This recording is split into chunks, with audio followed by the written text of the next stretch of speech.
Tripura Rahasya, Chapter 2. Sage Parasurama makes queries and his Gurudeva replies.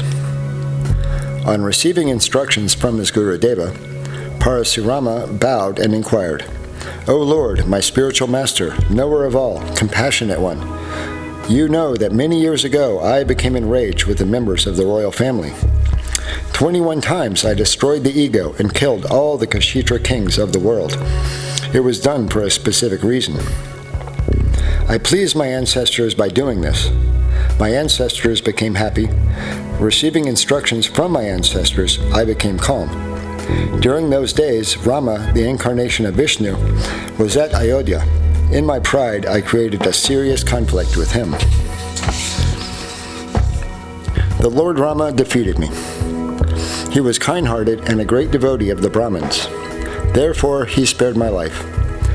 After the defeat, I became disgusted with the world and repented. On the way home, I suddenly met the great sage Samvarta. He was completely covered by ashes, exactly as embers are covered. It was difficult to recognize him. His company gave me immense relief and a sense of abiding peace, just as a mist refreshes a man overheated by the midday sun. I asked how he maintained this state of tranquility. He imparted the essence of all scriptures and spiritual teachings.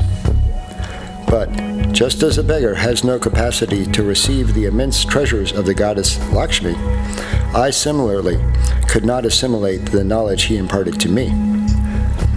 When I again requested him to instruct me, he sent me to you. In the end, I have come to your lotus feet. In your presence, I feel happiness, as an ignorant person feels joy in the company of the wise.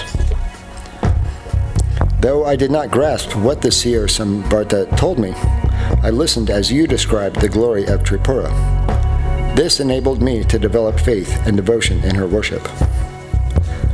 You were a symbol of the goddess Tripura. That symbol is always in my heart. In this state of mind, what fruits will I not receive? But even so, please explain what the sage Samvarta told me so many years ago, because without that knowledge, I cannot be satisfied. Without understanding his teachings, everything I do seems to be like the play of a child. Long ago, I worshipped the god Indra and other devas, and in those ceremonies gave them costly gifts and grains. But I heard from Samvarta that the fruits of these pious actions are of little value. If they are insignificant, will I be sorrowful? Not only is the absence of happiness painful, but pain mingled with joy is also painful. The path of rituals does not help one face this great fear. An even greater fear is the fear of death, and there is no escape. Even though I am engaged in the practice of Tripura, I feel this fear because the way I worship Tripura, the mother goddess, is not satisfying. It is like the play of my mind. Therefore, I regard it as child's play.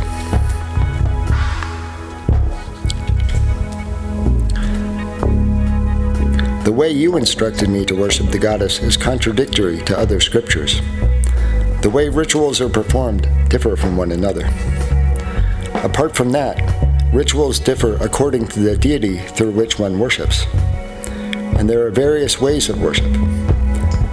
Therefore, when a ritual is performed incorrectly, it does not give fruits exactly the way fruits are obtained from the fire ceremony.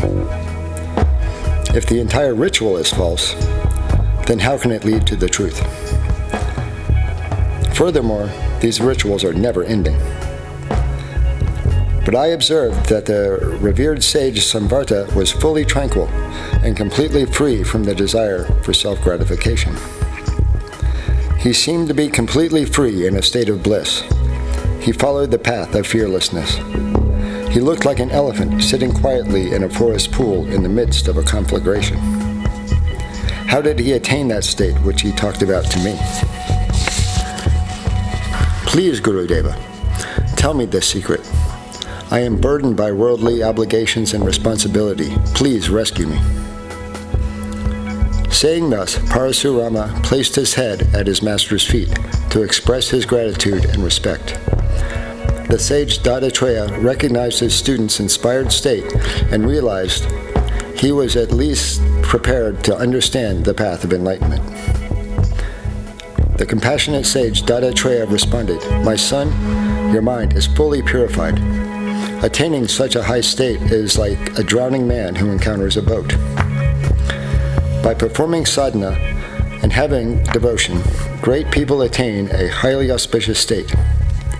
Mother Divine, though formless, assumes a form and can manifest herself for the sake of her devotee, and by enlightening him can give freedom from the bondage of death. As long as one is not free from the evil of his karma, he is not happy. He remains disturbed, as if on the verge of death. How can one whose every limb is burning with poison be happy? The whole world is overwhelmed by the sense of duty and remains senseless and blind. Therefore, people of the world are not aware of what is good for them. Without knowing the ultimate goal of life, human beings blindly perform their actions and thus keep walking in the darkness of ignorance. Actions performed blindly simply perpetuate this cycle of birth and death. Once upon a time, some hungry travelers were searching for fruit on Mount Vindhya. Believing they had found some cashews, they ate poison fruit instead, which made them extremely thirsty. Suffering from the effects of these poisonous fruits, those ignorant travelers then searched for something to quench their thirst, and mistaking some intoxicated fruits for grapefruit, they ate them too. Disoriented by the effects of these intoxicating fruits, they lost their way. Some fell into ditches and were injured. Thorns pricked them. They blamed each other for their mishaps and started fighting. Covered with wounds, they finally arrived at a city. It was midnight by the time they reached the town gate. The gatekeepers would not allow them to enter. Oblivious to time and place, they fought with the guards and were again badly beaten. Running here and there, some fell into a deep moat and were trapped and eaten by crocodiles. Several fell into pits or wells and died. Only a few escaped. Similarly, people of the world run after tantalizing objects, constantly inviting misery. But in their delusion, they persist in their race towards destruction. Parasurama, you are very fortunate. That is why these earnest inquiries have arisen in your heart. Vichara and tranquility are the first rung on the ladder of the highest attainment. To attain tranquility is essential. How can one gain the auspicious height without it? Negative thoughts are like death. Only by understanding the auspicious goals will people stop running after trivial objects and finally become victorious. The demons who roam in the night go to destruction because of their negativity, while the devas, because of their positive attitudes, become deserving of happiness. Those having calm minds surrender themselves to the Lord Vishnu and remain victorious over their enemies. Positive thought causes joy in the same way that a seed sprouts into a leafy tree. With positive thoughts, a man goes ahead of others, and because of his positive power, Brahma is considered to be higher. Because of his positive power, Vishnu is worshipped everywhere. Through his positive brilliance, Lord Shiva is all in all.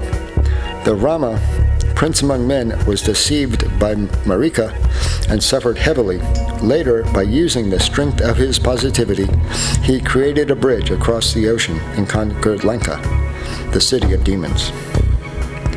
This has been explained to you. Negative thoughts feed the ego, and that is why Brahma had to lose one of his heads. Similarly, Lord Mahesha, in his spontaneity, gave a boon to Bhasmasura, and, disturbed, ran from one place to another. By not using his positive power, Vishnu killed the wife and seer Bhigu. Bhigu cursed him, and he had to suffer.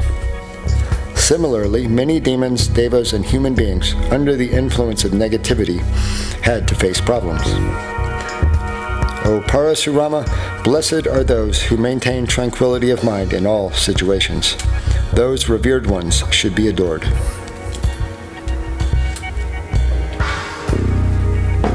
For lack of positive thought, people perform their duties and remain caught in the snare of delusion. Thus, they become victims of innumerable miseries. For ages, human beings have been caught in the web of negative thinking. As long as they are under the influence of that negative power, how can they think positively? How can one find cool water in a burning desert? Without spiritual means, how can one think harmoniously when his mind is negative and scattered? There is only one spiritual sadhana to overcome this problem. For building that positive attitude, there is only one way, and that is higher than any other means. Discrimination dawns through the grace of Tripura. Without the grace of the one who dwells in the inner chamber of the heart on the lotus therein, how can anyone attain the blissful state?